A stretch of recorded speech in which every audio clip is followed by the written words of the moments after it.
د پاکستان د پوځ مشر وایي چې وزیرستان کې د ځانمرګي برید غچ باب اخلي خو بل خوا بیا هندوستان د وزیرستان په پیښه کې خپله ښکیلتیا رد کړه.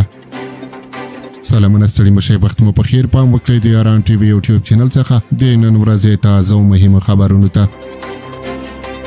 د پاکستان په شمالي وزیرستان کې د پوځیانو له خونړي برید وروسته د پوځ مشر عاصم منیر خیبر پښتونخوا ته ولاړ او ټینګار یې وکړ چې له عاملینو به یې غچ واخلي. نوموړي وویل چې ترهګر به بې دریغه تعقیب کړي او په سیمه کې به د ترهګرۍ اصلي سرچینه افشا کړي.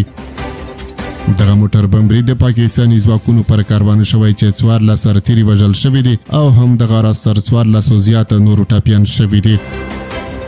د پاکستان پوځ هندوستان تورن کړی چې په دغه برید کې لاس لري خو نوی ډیلی دغه تورونه رد کړي دي.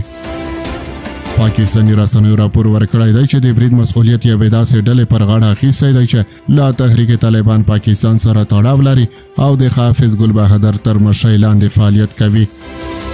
عاصم منیر دغه برید د قربانیانو د جنازې په مراسمو کې وویل ټول هغه کسان چې ترهګرۍ ته زمینه برابروي ملاتړ یې کوي یا پکې ښکیل دي بې واقفې به تعقیب او عدالت ته به وسپارل شي.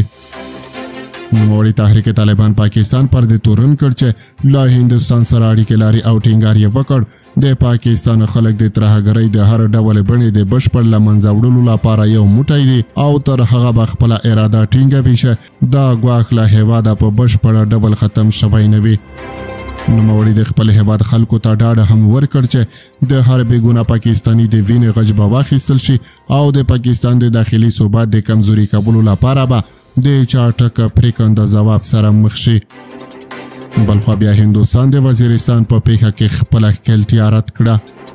د هندوستان د بهرنیو چارو وزیر جای شنکر د پاکستان د پوځ هغه تورونه رد کړي دي چې ګواکې هندوستان په شمالي وزیرستان کې پر پاکستاني پوځیانو برید کې لاس لري.